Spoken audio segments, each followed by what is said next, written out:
Auzubillahiminash-shaitanir-rajim. Bismillahir-rahmanir-rahim. Assalamu alaikum dear friends. I am your host Nazir Sunla Shari and you are watching Science by Nazir YouTube channel.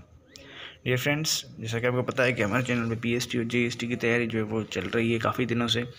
तो काफ़ी सारे lectures मैंने upload कर लिए हैं और अभी जो सीरीज़ जो चल रही थी, तो अभी जो 7th क्लास की जो सोशल स्टडी है वो चल रही थी। 6th क्लास तक मैंने वीडियो जो है वो सोशल स्टडी के अपलोड कर लिए हैं और साइंस के 8th क्लास तक वीडियोज़ अपलोड कर लिए हैं। अगर वो नहीं देखे आपने तो वो ज़रूर देखें, मैंने अलग अलग प्लेलिस्ट बनाई हुई है। तो इसका जो ये है हमारा सेकंड पार्ट, तो इसका जो फर्स्ट पार्ट है तो उसकी लिंक जो है वो डिस्क्रिप्शन में दे देता हूँ और इसकी भी प्लेलिस्ट जो है वो अलग बनाई हुई है। अगर आपने नहीं विज़िट किया तो चैनल ज़रूर विज़िट करें और वहाँ पे अलग अलग प्लेलिस्ट बनी हुई हैं, आप वहाँ पे देख सकते हैं। तो बिना किसी देर के वीडियो स्टार्ट करते हैं। वीडियो स्टार्ट करने से पहले अगर आप हमारे चैनल में न्यू हैं, अगर आपने अभी तक हमारा चैनल सब्सक्राइब नहीं किया तो प्लीज़ चैनल को ज़रूर सब्सक्राइब करें और साथ में बेल आइकन को दबाएं ताकि आने वाली हर अपडेट आप तक पहुंचनी लाजिम है। तो हमने जो कल जो लास्ट लेक्चर जो फर्स्ट पार्ट जो हमने लेफ़्ट किया था, तो वो क्वेश्चन नंबर 507 पे लेफ़्ट किया था। तो अभी यूनिट नंबर 2 स्टार्ट करने वाले हैं, कॉन्स्टिट्यूशन एंड सिटीजनशिप। ठीक है, तो chapter number 1 the constitution. What type of constitution does Britain have? Unwritten constitution. ठीक है, तो ये सवाल याद करने के हैं, तो ज़रूर आप याद करते जाएं। उसके बाद how many articles does constitutions of 1973 have? तो इसका मतलब है कि जो 1973 के जो कॉन्स्टिट्यूशन है, जो आइन है, तो उनमें कितने आर्टिकल्स हैं? 280 आर्टिकल्स हैं। ठीक है, तो उसके बाद constitution of 1973 contents of how many schedules? तो जो 1973 का जो कॉन्स्टिट्यूशन है, आइन है, तो उसमें शेड्यूल कितने हैं? 6 शेड्यूल्स हैं। ठीक है, उसके बाद constitution of 1973 has been divided into how many parts? जो कॉन्स्टिट्यूशन आइन है 1973 का, वो कितने पार्ट्स में डिवाइड किया गया है? 12 पार्ट्स में, 12 पार्ट्स में। ठीक है, which is official language of Pakistan? English is official language of Pakistan. तो यहाँ पे अगर आपको कोई नेशनल लैंग्वेज का कोई बात करे तो नेशनल लैंग्वेज होगी वो उर्दू होगी, और ये ऑफिशियल लैंग्वेज जो ऑफिस वगैरह में जो यूज़ होती है वो इंग्लिश ही होती है। ठीक है, ये बात अपने जहन में क्वेश्चन निकाल लेना। उसके बाद क्वेश्चन है chapter number 2 citizenship rights and responsibilities. Chapter number 2 unit 2 का one who is born in state is called natural born citizen. ठीक है, अगर कोई कहाँ पे पैदा होता है तो उसको क्या कहा जाता है? Natural citizen. ठीक है, नेचुरल बॉर्न सिटीज़न यानी कुदरती तौर पे वहाँ पे ही पैदा हुआ है। One who has adopted the citizenship in any other state is called naturalised citizenship.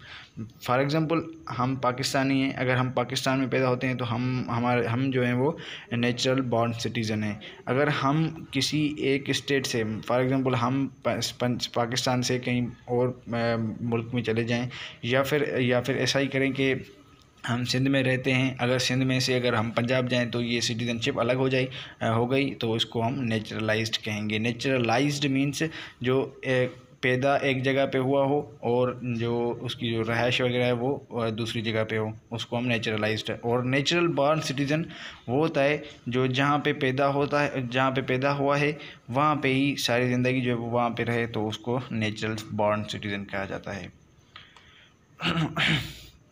अच्छा, एक बात ज़हन में रखें कि ये जो थोड़ा जो डिस्क्राइब कर रहा हूँ, इसलिए डिस्क्राइब कर रहा हूँ कि काफ़ी जो स्टूडेंट्स थे, काफ़ी जो मेरे दोस्त थे, तो उन्होंने कहा कि सर जो थोड़ी एक्सप्लेनेशन करें ताकि हमें याद हो जाए।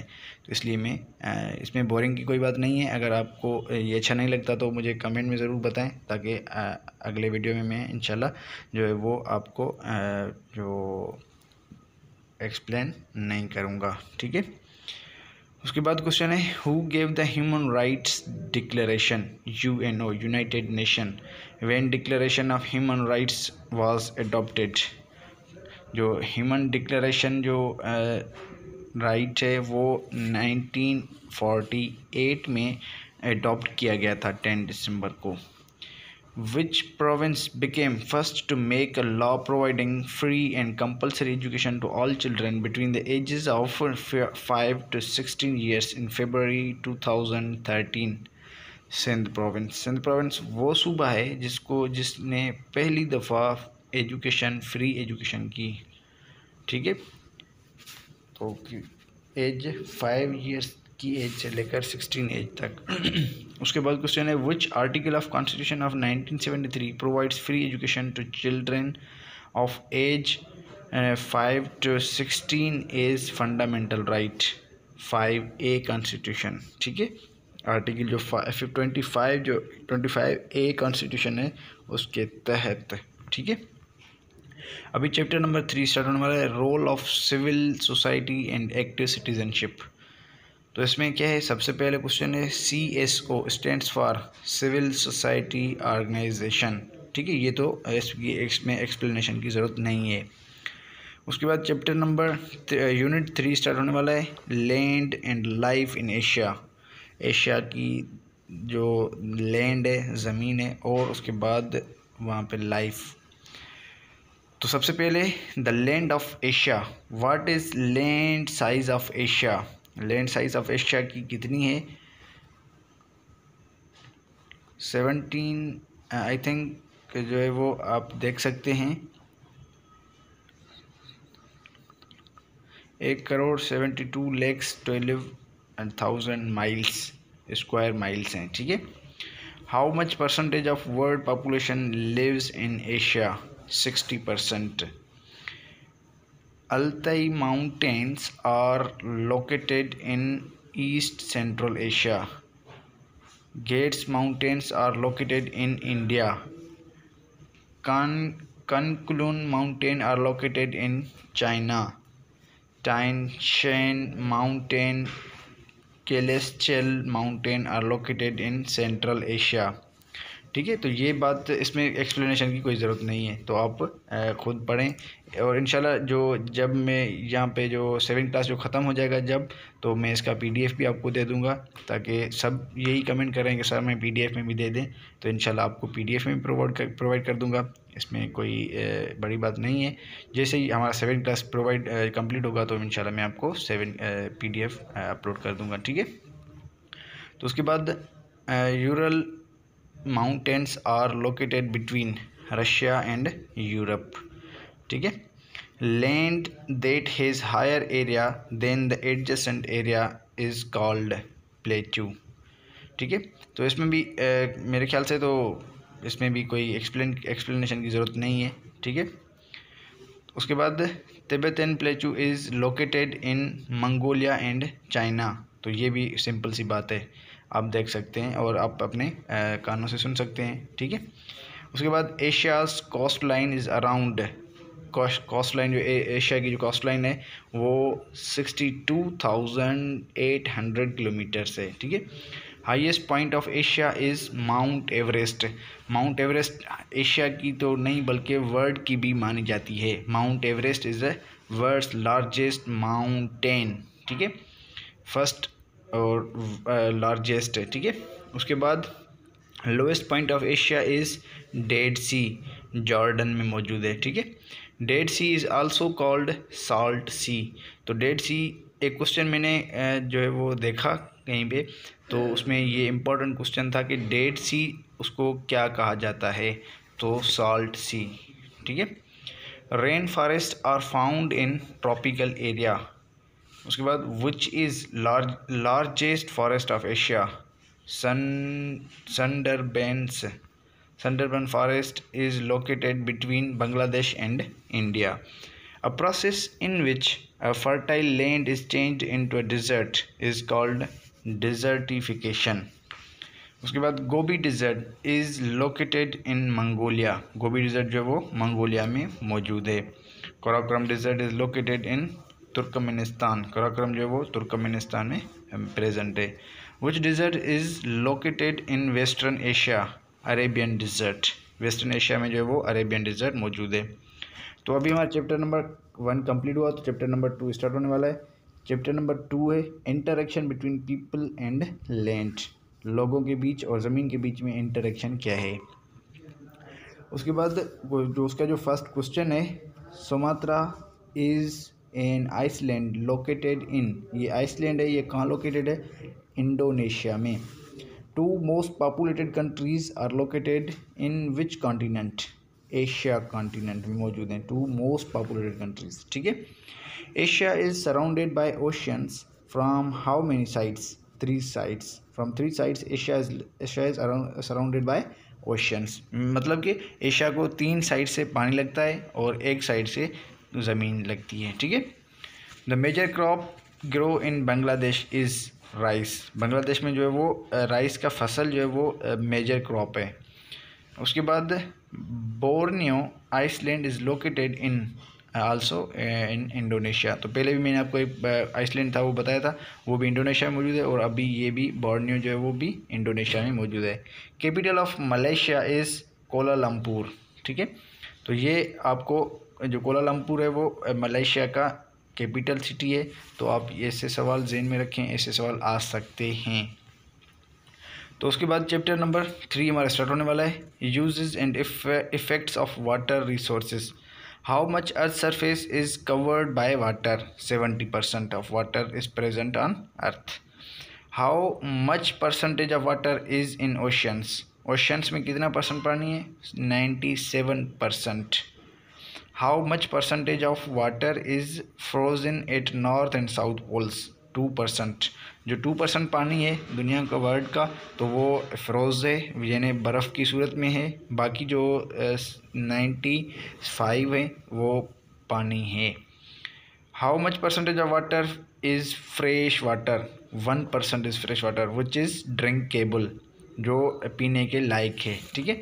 How many sources of fresh water are there, fresh water के तो दो जो है वो सोर्सेज हैं, वो कौन कौन से, 2 sources, number 1 ground water and surface water, ये 2 सोर्सेज हैं, ठीक है।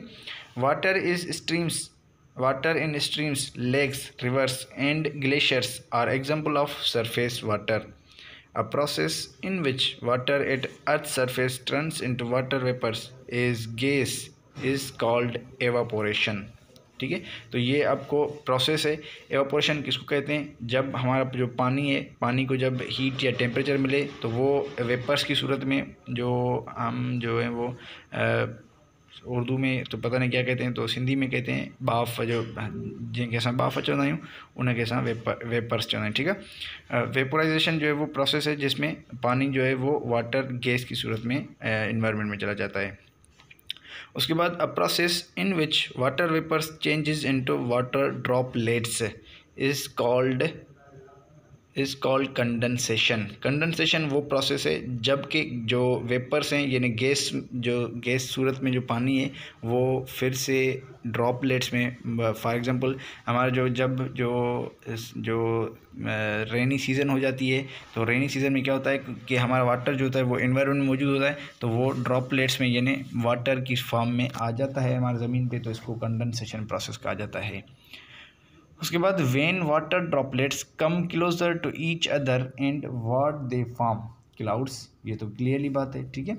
At a high altitude the temperature is, high altitude पे, हाई एल्टीट्यूड मीन्स कि जब हम किसी माउंटेन पे चढ़ जाएं तो बड़ी बड़ी चोटियां होती हैं, तो उसको हम हाई एल्टीट्यूड कहते हैं। हाई एल्टीट्यूड पे टेम्परेचर कितना होता है, वो लो होता है।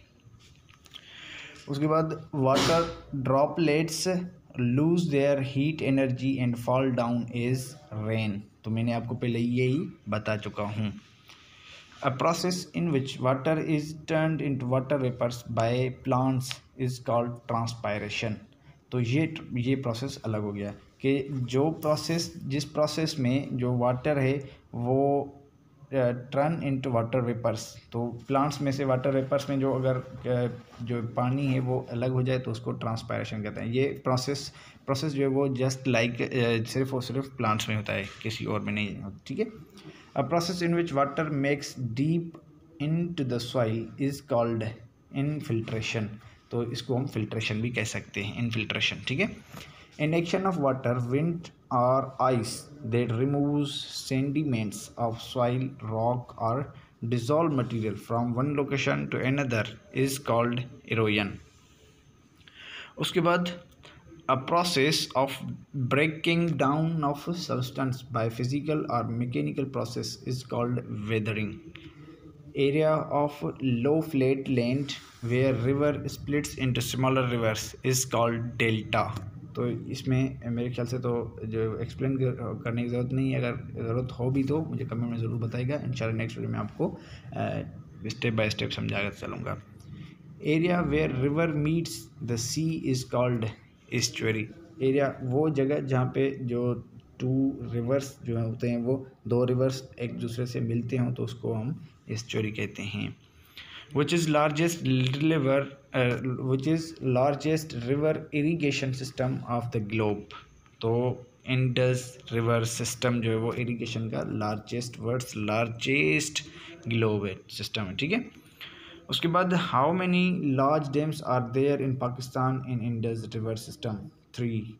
तो वो 3 जो डैम्स हैं वो इंडस रिवर पे यानी सिंधु दरिया पे बनाए गए हैं. ठीक है. How many canals are included in Indus river system? 57 जो कैनाल्स हैं वो इंडस रिवर में मौजूद हैं. Type of a large storm system having spiral system of violent winds is called typhoon. ठीक है. Typhoon is formed over north west Pacific ocean. Cyclones are formed over Indian ocean. Hurricanes are formed over north Atlantic ocean. तो इसमें तो कोई explanation की ज़रूरत नहीं, आप समझ सकते हैं. ठीक है. Migration and settlement. तो ये जो यूनिट जो 3 का लास्ट जो है वो चैप्टर है, तो इसके क्वेश्चन मैं आपको बता देता हूँ. उसके बाद यूनिट 4 जो है वो नेक्स्ट वीडियो में आपको बताऊँगा. उसके बाद क्वेश्चन कौन सा है? Living a country for a long time और परमानेंटली इज कॉल्ड इमाइग्रेट. अगर कोई बंदा है, हमारा मिसाल फॉर एग्जांपल के कोई बंदा है कि वो हमारे मुल्क से किसी और मुल्क में जा रहा है, वो परमानेंटली हमेशा के लिए, तो उसको हम इमाइग्रेट कहेंगे. ठीक है. Entering to country to live there for long और परमानेंटली इज कॉल्ड इमाइग्रेट. ठीक है. तो ये भी वही चीज़ है वो जो मैंने पहले आपको बताई. People who are forced by governments to leave their homes for time are called internally displaced persons. IDP. इसका फुल फॉर्म जो है वो भी याद कर लें, कभी भी काम आ सकता है. People who are forced by governments to migrate to other country are called refugees. ठीक है. तो ये भी आप अपने जहन में रखें. How many refugees are there in the world? 19.5 million refugees. How many IDPs are there in the world? 38.2 million. ठीक है. तो यहाँ पे हम जो है वो इस वीडियो को एंड करते हैं, क्योंकि बहुत बड़ा हो जाएगा तो सबको बोरियत हो जाएगी. ठीक है. तो उसमें परेशानी की बात नहीं है. इंशाल्लाह नेक्स्ट वीडियो में आपको नेक्स्ट वीडियो जो है वो इंशाल्लाह कल अपलोड कर लूँगा. और उसके साथ साथ अगर आपने अभी तक हमारे चैनल सब्सक्राइब नहीं किया तो प्लीज़ चैनल को ज़रूर सब्सक्राइब करें और साथ में बेल आइकन को दबाएं ताकि आने वाली हर अपडेट आप तक पहुंचनी लाजम है. तो कोई बंदा ना मुझे कभी अप्रिशिएट करता है तो कसम से मुझे इतनी खुशी होती है कि आप अंदाज़ा नहीं लगा सकते. तो please appreciate me and I will be very thankful. ठीक है. कोई मसला नहीं है. अल्लाह खैर करेगा, अल्लाह आपको कामयाब करेगा और हम हमारे लिए भी दुआ करें. तब तक के लिए खुदा हाफिज़. अल्लाह ने के बाद थैंक यू.